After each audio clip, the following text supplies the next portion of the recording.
सभी को जय हिंद दोस्तों, आप सभी का हार्दिक स्वागत है इंडिया स्ट्रॉन्ग रिएक्शंस पे। तो आज की लेटेस्ट और दमदार डिबेट में आप देखेंगे पाकिस्तान के मशहूर पत्रकार आरजू कासमी को, जिनके स्पेशल गेस्ट होंगे शकील चौधरी साहब, जो कि एक जबरदस्त जियोपॉलिटिकल एक्सपर्ट हैं और खासकर भारत और पाकिस्तान के रिश्तों पर जबरदस्त नॉलेज और गहरी पकड़ रखते हैं। और ये दोनों बात करेंगे कि कैसे आज दुनिया भर में भारत की इज्जत है और वर्ल्ड लीडर्स भारत आना पसंद करते हैं और पाकिस्तान को पूरी तरह से इग्नोर करते हैं, जैसे कि हाल ही में पुतिन ने किया। दोस्तों, ये वीडियो काफी इंटरेस्टिंग होगी, इसे अंत तक देखें और चैनल पे नए हैं तो चैनल को सब्सक्राइब कर दें ताकि हम आपके लिए लेटेस्ट दमदार और नॉलेजेबल वीडियोस लाते रहें। तो चलिए पहले ये वीडियो देखते हैं और अंत में इसके बारे में बात करेंगे।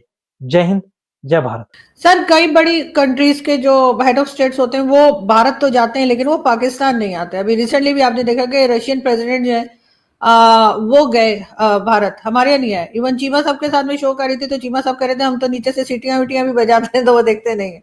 तो सर, क्या वजह है सर कि हर कोई भारत तो चला जाता है लेकिन हमारी तरफ नहीं आता? सर, हम लोग भी तो वही सब चीजें खरीदने के लिए या उधार पे लेने के लिए एकदम तैयार बैठे होते। नहीं, यही फर्क है ना कि आप उधार पे लेंगे, इंडिया अगर लेगा तो वो कैश पे करके लेगा। तो प्रेसिडेंट पुतिन की बात तो दूर की है। अभी कुछ अर्सा पहले आपको पता है कि इंडोनेशिया के प्रेसिडेंट आए थे इंडिया ना, और उनका पाकिस्तान का दौरा भी तय हो चुका था कि चंद मेरे ख्याल 2 दिन के लिए इधर आना था, 4 दिन के लिए इंडिया रहना था, कुछ इस तरह का था। रिपब्लिक डे पे वो चीफ गेस्ट थे। तो इंडिया ने कहा भाई साहब इस तरह ना करें, हमें जो है ना पाकिस्तान के साथ नत्थी ना करें, अगर आपने पाकिस्तान का दौरा करना है वो अलग से कर लें। तो वो फिर उन्होंने अपना जहन बदल दिया और वो पाकिस्तान नहीं आए, अब तक नहीं आए। तो मेरा ख्याल है कि पाकिस्तान की डिप्लोमेसी की एक बड़ी नाकामी थी ये कि सबसे बड़े मुस्लिम मुल्क का प्रेसिडेंट जो है वो आपके दुश्मन मुल्क में तो आया, आपके पास नहीं आया। चले उस वक्त नहीं आ सकता था, इंडिया नाराज होता तो बाद में तो आ सकते थे ना, वो जनवरी में नहीं आ सकते थे, फरवरी मार्च अप्रैल में आ जाते। तो इससे हमने कुछ नहीं सीखा कि ये ह्यूमिलिएशन हमें क्यों देखनी पड़ रही है, हालात इस दर्जा खराब क्यों हुए हैं। तो वो बात वही है कि हम सोचने समझने पे यकीन नहीं रखते, हम कभी भी गौर नहीं करते कि हम क्यों इन हालात को पहुंचे हैं कि हमारे एक मुस्लिम कंट्री जिसको कहते हैं कि उसका प्रेसिडेंट भी हमारे पास आने के बजाय इंडिया जा रहा है, और इंडिया हमारी नजर में it is the most evil country in the world. तो फिर भी तो सर, हमें ये क्यों समझ नहीं आता कि हमें अपने ऊपर काम करने की जरूरत है। अगर हम अपने आप को इस काबिल बनाएंगे कि हमारी कोई इंपॉर्टेंस हो, लोग हमें सुने या लोग हमसे मिलना पसंद करें, हमें बुलाना पसंद करें या आना पसंद करें, तो लोग खुद आएंगे। हम बजाय दूसरों को बुरा भला कहने के कि भाई उसने रोक दिया भी, चलो मान लिया, लेकिन ये कि हम खुद भी तो अपने ऊपर कुछ हमें काम करना चाहिए। आपके ख्याल से कि लोगों को हमारी जरूरत हो। इवन अगर आप चैनल्स को देखें, हमारे मीडिया की अगर मैं बात करूं या हमारे जो यूट्यूब चैनल्स हैं, तो वहां पर भी कई लोग जो जिनके हम भी जिन्हें बुलाते हैं, हम जिन्हें बुलाना चाहते हैं, तो उन्होंने अपने आप को इस काबिल बनाया है ना कि हम उन्हें इनवाइट करते हैं या वो हमें इनवाइट करते हैं, जो भी। तो सर, अपने ऊपर काम करने के बजाय हमें हर वक्त यही दुख रहता है कि यहाँ पे अफगानिस्तान ने मना कर दिया, यहाँ पे भारत ने मना कर दिया, वहां से चाइना ले गया। सर, ये वाले जो हमारे एक्सक्यूजेज हैं, ये हमें कितना डैमेज कर रहे हैं। बस वही है ना जी कि हमारे यहाँ रियलिज्म की कमी है, हम हकीकत पसंदी से काम नहीं लेते, अपनी पॉलिसीज पे तनकीदी नजर नहीं डालते, अपनी कमजोरियों का जायजा नहीं लेते, और हर वक्त जो है अपने आप को मुबारकबाद देते रहते हैं, सेल्फ कंग्रेचुलेटरी मूड में हम रहते हैं। तो उससे तो कोई फायदा नहीं होने वाला।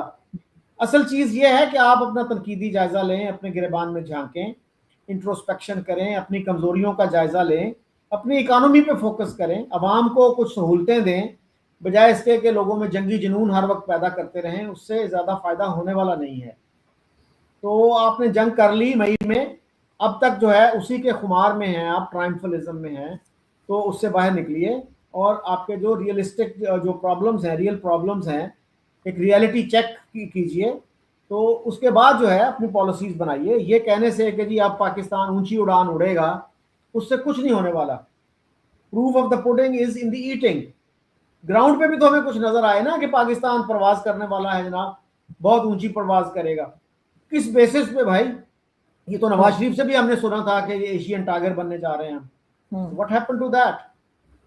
सो ये जो है ना खाली खुली बातें हैं, this is empty rhetoric, nothing else. तो हम जब तक रियलिस्टिक नहीं होंगे, अपनी गलतियों का जायजा नहीं लेंगे, अपनी कमजोरियों पे तवज्जो नहीं देंगे, तो यही हालात रहेंगे, बल्कि खराब से खराब तर होंगे। सर फैसल वाउडा ने भी कहा था कि लोग बाहर से पाकिस्तान में जॉब मांगने आएंगे, ऐसा भी मतलब कुछ भी बोलते हैं ये लोग, कुछ जी सोचते नहीं कि क्या कह रहे हैं बस।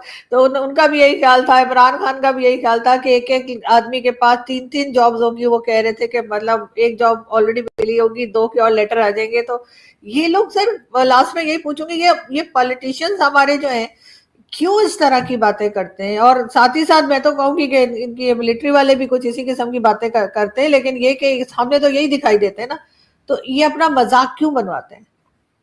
फैसल वाडा साहब जो हैं वो तो बहुत ही नॉन सीरियस किस्म के आदमी हैं, और विकिपीडिया प्रोफाइल अगर आप देखें ना उनका, तो he was born in Washington DC.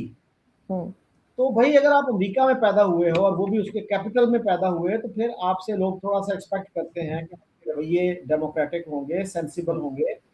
तो वो तो आपको पता है, एक दफा मिलिट्री बूट लेके पहुंच गए थे एक एयरवाई पे जी, काशिफ अब्बासी का शो था, और वो टेबल पे रख दिया था उन्होंने। What kind of person are you, who will take you seriously.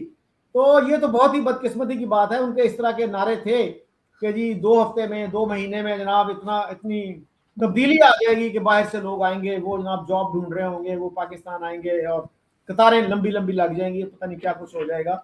तो ये वही बात है, खुशगुमानी जो है ये हमारी खत्म होने का नाम नहीं ले रही। हम कभी रियलिस्टिक होके अपने मसाइल का, अपने जो आपके रिसोर्सेज हैं उनका जायजा नहीं लेते कि भाई हमारे पास इतने पैसे हैं, इतने में हमें क्या कुछ करना चाहिए। और अवाम को हम बीच में कंसल्ट नहीं करते कि उनकी प्रेफरेंसेस क्या हैं, वो क्या चाहते हैं। तो सारी प्रेफरेंसेस जो हैं ऊपर से इम्पोज की जाती हैं कि आज आप अपना बजट देख लीजिए ना, कि कितना खर्चा आप जो बैरूनी कर्जे हैं, सर्विस डेट सर्विसिंग जिसको कहते हैं, उसमें देते हैं, उसके बाद डिफेंस में देते हैं, फिर एडमिनिस्ट्रेशन के अखराजात हैं। डेवलपमेंट के लिए तो आपके पास बचता कुछ नहीं। खुद इमरान खान ने ये कहा था, अभी डेवलपमेंट के लिए मेरे पास कोई पैसा नहीं है। तो भाई फिर आप अपनी तरजीहात जो हैं, अपनी जो प्रायोरिटीज हैं, उनको रिविजिट क्यों नहीं करते, उनको रीसेट क्यों नहीं करते। अगर इतने बुरे हालात हैं तो चेंज क्यों नहीं करते अपनी पॉलिसीज को। तो ये मुझे समझ नहीं आती बात कि आपके पास जब ऑप्शंस भी मौजूद हैं, जैसे कि हम पहले भी बात कर चुके हैं कि इंडिया ने कितनी दफ़ा आपसे कहा कि हमें अफगानिस्तान और सेंट्रल एशिया तक राहदारी आप दे दें, ट्रांजिट ट्रेड की इजाज़त दे दें। तो उसी से आपका जो है ना, ये जो हर 2 महीने बाद आप कभी सऊदी अरब की मिन्नत कर रहे होते हैं, कभी यूएई की, कभी चाइना की, कभी आईएमएफ की, उससे आपकी जान छूट सकती है। 14-15 बिलियन डॉलर आपको उससे मिल सकते हैं। तो गोया आपने जो है ना, you have opted for poverty deliberately.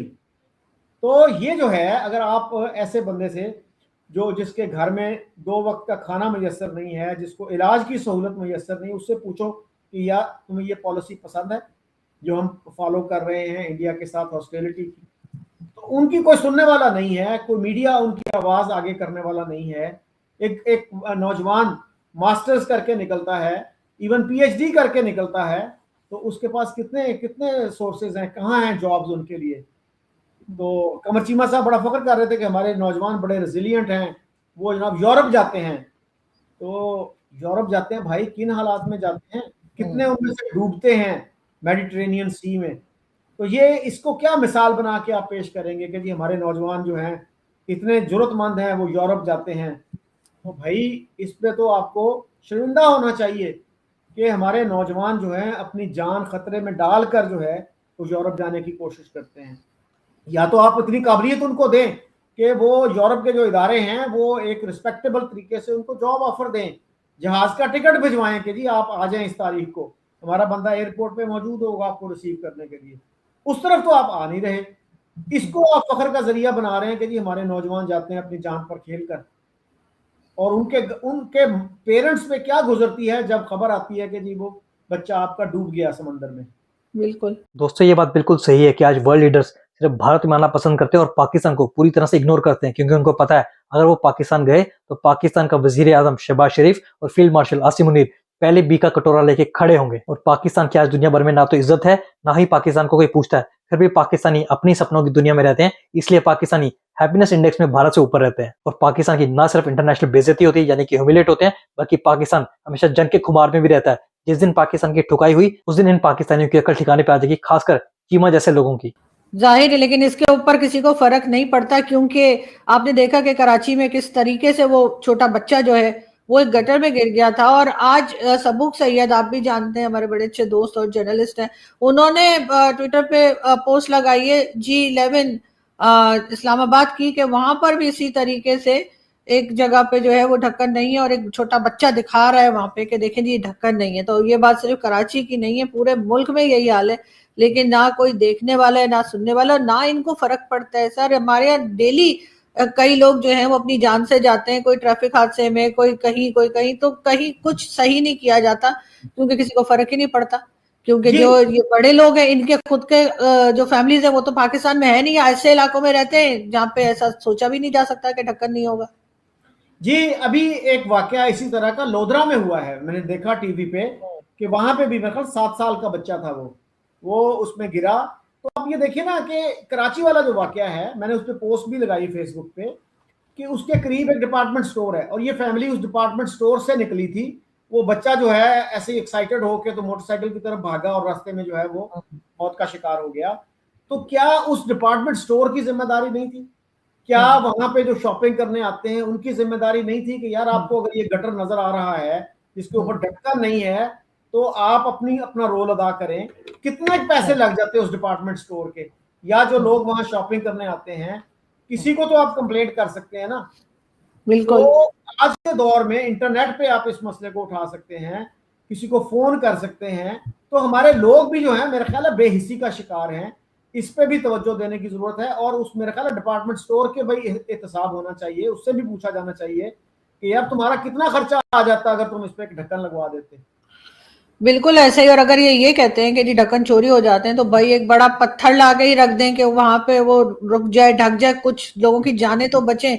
लेकिन इनको, क्योंकि जब तक कि जैसे कहते हैं ना अपने आप पे नहीं गुजरती है, तब तक हमारे लोगों को बिल्कुल एहसास नहीं होता है। बहुत ही बेहिस किस्म की कौम जो है ना, वो मैंने देखा है कि पाकिस्तान में। अब हो सकता है और दुनिया में भी हो, लेकिन हमारे लोग तो बहुत ही बेहिस है। बहुत शुक्रिया सर कि आपने ज्वाइन किया। Thank you so much. Thank you for having me.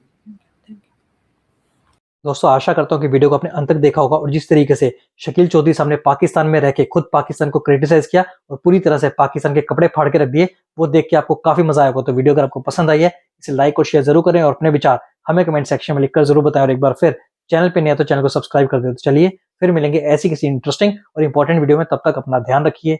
जय हिंद, जय भारत।